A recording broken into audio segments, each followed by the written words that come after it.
Hola, bienvenidos. Mi nombre es José Manuel López García. Equilibrio y razón. En este vídeo me voy a dedicar a realizar una serie de comentarios del libro Equilibrio, manual de usuario de Daniel López Rossetti. López Rossetti es especialista en clínica médica y cardiológica.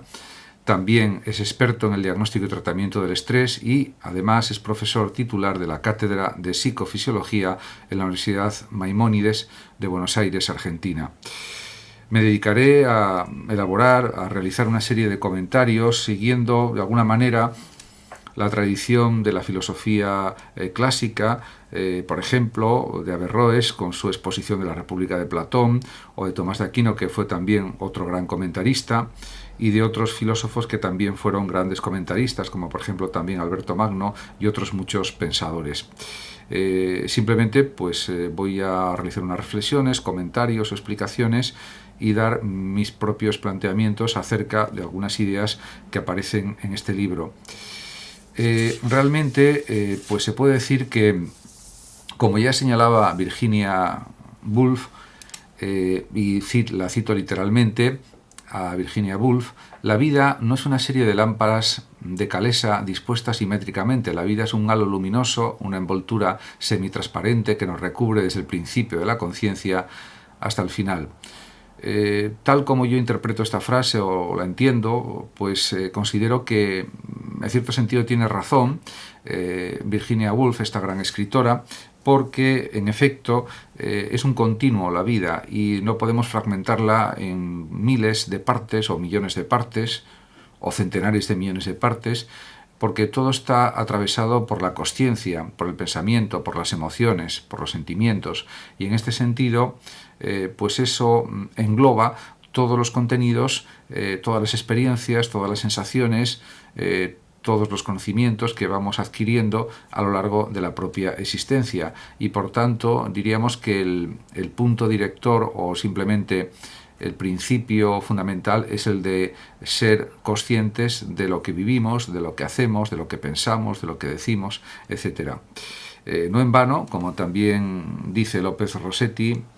el cerebro tiene más de 100.000 millones de neuronas y cada una de esas neuronas o células nerviosas cerebrales se conecta a través de sus axones y dendritas con otras 10.000. En consecuencia, lo que se deduce de todo esto es que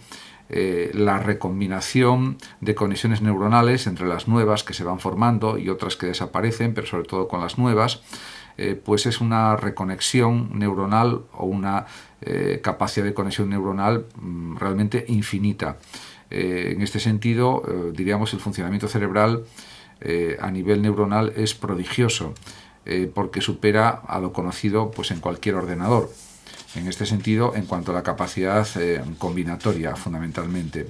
Es verdad que ahora está surgiendo la mecánica cuántica con los ordenadores cuánticos, me refiero, y que eso va a multiplicar exponencialmente la capacidad de los más grandes ordenadores, pero aún así sigue siendo realmente increíble la capacidad de combinación que posee el cerebro a través de esas conexiones neuronales, que son prácticamente en número infinitas.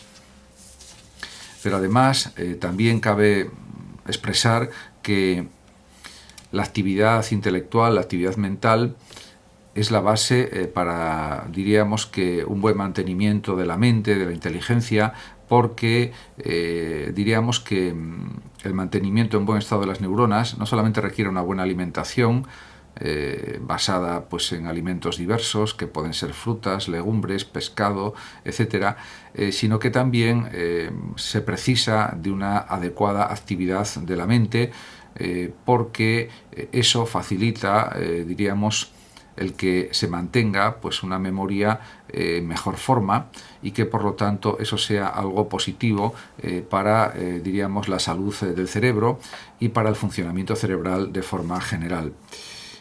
Otra cuestión que a veces se comenta mucho en libros sobre el cerebro, sobre la mente, sobre precisamente el equilibrio entre emociones y sentimientos y razón, etcétera, es que parece que el sueño, la etapa que permanecemos dormidos cada día y durante la vida, parece que no tiene ninguna finalidad, ningún propósito, y realmente sí lo tiene. En cualquier caso, sí es cierto que pues, una persona de 60 años aproximadamente ha dormido pues, un tercio de su vida, unos 20 años, pero no ha sido un tiempo perdido, al contrario, ha sido un tiempo también ganado a nivel cerebral y ganado también para la conciencia, para el descanso, para la relajación. Y también hay que considerar que durante el sueño el cerebro sigue estando activo y sigue habiendo sueños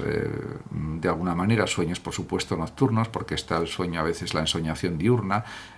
o los sueños lúcidos, etcétera, que suceden por ejemplo cuando se está entre el sueño y la vigilia o entre la vigilia y el sueño, etcétera. En definitiva, que el descanso nocturno, el sueño nocturno es muy positivo para reforzar el aprendizaje, para reforzar los recuerdos y para potenciar la memoria. También la actividad física, pues diríamos que favorece los procesos de memoria y en este sentido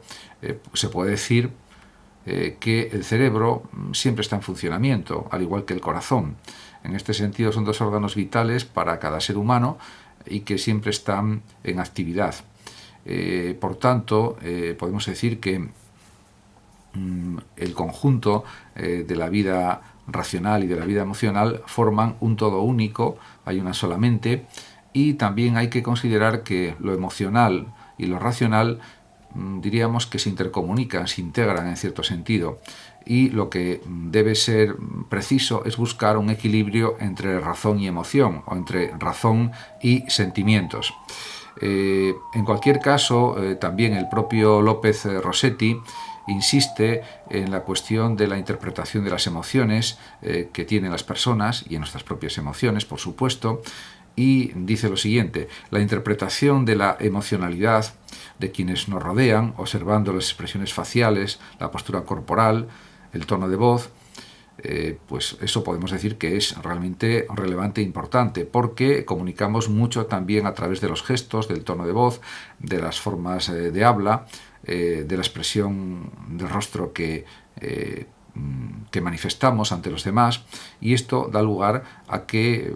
las otras personas sepan, diríamos, entender qué nos está pasando en ese momento, si estamos tranquilos, si estamos serenos, si estamos nerviosos, si estamos pues con un estado mental absolutamente sereno o no, etcétera. Y en ese sentido, pues eso también es estudiado, por supuesto, por la psicología, también, por supuesto, por la filosofía, incluso también por la filosofía de la psicología, como es lógico, por otra parte. En relación con la cuestión, por ejemplo, de las neuronas espejo, pues se ha investigado mucho al respecto en psiquiatría, en psicología, y se sabe actualmente que surgen ya desde el nacimiento, desde que somos bebés, y que permiten, entre otras cosas, las actitudes imitativas, la imitación, que desempeña una función tan extraordinaria, tan relevante en el aprendizaje del lenguaje, por ejemplo, y en el aprendizaje de conductas motoras, de actitudes, de conductas, de sentimientos, etc. Por lo tanto, eso conviene siempre tenerlo presente. Por otra parte, hablando ya de la cuestión de la memoria, cabe decir que numerosos psicólogos, psiquiatras que están investigando estas cuestiones de la memoria a corto plazo, a largo plazo, la memoria semántica, la memoria icónica, la memoria idética, etcétera, diferentes tipos de memoria, pues realmente están de acuerdo, pues todos, en lo siguiente, en que nuestros recuerdos agregan cambios. El proceso de recordar no es una cuestión similar a una fotografía, sino que, aunque sean cambios mínimos, y esto insiste en ello también el profesor Daniel López Rossetti en su libro, cada vez que los traemos al presente han cambiado estos recuerdos, aunque sean cambios mínimos, como él también señala. En definitiva, la conclusión es que cuando recordamos cambiamos, aunque sea un cambio minúsculo o un cambio no tan minúsculo, el pasado que intentamos recordar, porque la memoria no es absolutamente idéntica a lo que vivimos en el pasado, sino que siempre hay una función reconstructiva, aunque sea pequeña, aunque sea mayor, pero nunca es una representación absolutamente idéntica del pasado lo que nos ofrece el recuerdo. ¿Por qué? Pues porque fundamentalmente hay factores de tipo emocional, también los engramas pues se mantienen de una forma aproximada, pero no absolutamente quizás exacta, etcétera. En cualquier caso, es evidente que, por ejemplo, aprender supone pues establecimiento de nuevas relaciones entre neuronas, de creación de circuitos neuronales nuevos, etcétera, etcétera. Lo que sí es indudable es que en la vida humana, en la existencia de las personas, me parece que lo más coherente es que haya un equilibrio entre la razón y la emoción, porque eso es lo que realmente va a dar lugar pues a una vida más plena, más satisfactoria, más coherente en ciertos sentidos y sobre todo más profunda y más satisfactoria de modo general. Podemos decir también que lo que vivimos emocionalmente nos queda grabado para siempre. Esto lo señala, por ejemplo, el propio López Rossetti, y es evidente, se puede saber incluso por la propia experiencia personal, ya que esto sucede con bastante frecuencia. Además, yo diría que la cuestión clave, la cuestión fundamental, es buscar un equilibrio entre razón y emoción, o entre razón y sentimientos. Es verdad que las personas somos seres emocionales, también lo dice Damasio y lo dicen otros investigadores, y también lo dice el propio autor de este libro, Daniel López Rossetti. Somos seres fundamentalmente basados en emociones, en sentimientos, que aplicamos la razón también a la vida, a la conducta, etc. Si hubiera que hacer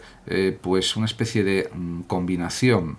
entre la razón y la emoción, se podría acudir perfectamente a lo que dicen, por ejemplo, al respecto, fundamentalmente Aristóteles y también Kant, que son pensadores pues que dan muchísima importancia a la razón, a la racionalidad, especialmente Kant, pero también Aristóteles, fundamentalmente en la cuestión de la lógica aristotélica y sobre todo en los comportamientos éticos, en los comportamientos cotidianos que deben estar dirigidos por la racionalidad, por la prudencia en definitiva. Y luego también habría que considerar pues de una manera fundamental lo que dice al respecto de las emociones y los sentimientos el propio David Hume, este gran filósofo empirista, sobre todo especialmente en su emotivismo moral, en el que señala que las conductas, los comportamientos los consideramos buenos o malos en función de que despierten sentimientos de aprobación o desaprobación, o emociones de aprobación y desaprobación. En este sentido, no hace falta realizar grandes argumentaciones, grandes razonamientos para entender que mentir está mal, que engañar está mal, que faltar el respeto está mal, etcétera, etcétera. Por lo tanto, diríamos que este encaje, esta integración entre racionalidad y emotividad debe ser lo que diríamos forme parte de los comportamientos humanos y que forme parte de la vida de las personas. No podemos ser absolutamente emocionales en todo, viscerales en todo, porque eso puede ser perjudicial y negativo, ni tampoco podemos ser excesivamente racionales o únicamente racionales. También habría que decir que la razón tiene una parte de emocionalidad y la emocionalidad también tiene una parte de sentido de razón. No son, diríamos, ideas o conceptos contrapuestos, razón y emoción. Diríamos que en este sentido se podría citar a Xavier Zubiri, este gran filósofo español, discípulo de Ortega y Gasset también, pero un gran pensador, que habla de inteligencia sentiente. La inteligencia siente, y lo que sentimos también forma parte de la intelección. Diríamos que sentimiento, sentir e inteligir están interconectados, aunque se puedan diferenciar. Y por lo tanto, como tenemos, insisto, en una inteligencia sentiente, pues debemos tomar, diríamos, nota de que esto es lo que realmente debe aplicarse en la existencia, en la vida. Ser personas inteligentes, racionales y a la vez con sentimientos adecuados, con sentimientos positivos, buenos, porque eso dará lugar a que haya una vida pues mucho mejor, una vida mucho más satisfactoria, más agradable para todos, y también dará lugar a que todos seamos pues más solidarios, más compasivos, que entendamos mejor a los demás, que seamos más tolerantes, etcétera, etcétera. Muchas gracias a todos por su atención. Muchas gracias también a los oyentes de Radio Sofando de México. Y por último, decir que el que lo desee puede compartir este vídeo, darle me gusta o simplemente suscribirse a mi canal. Hasta siempre.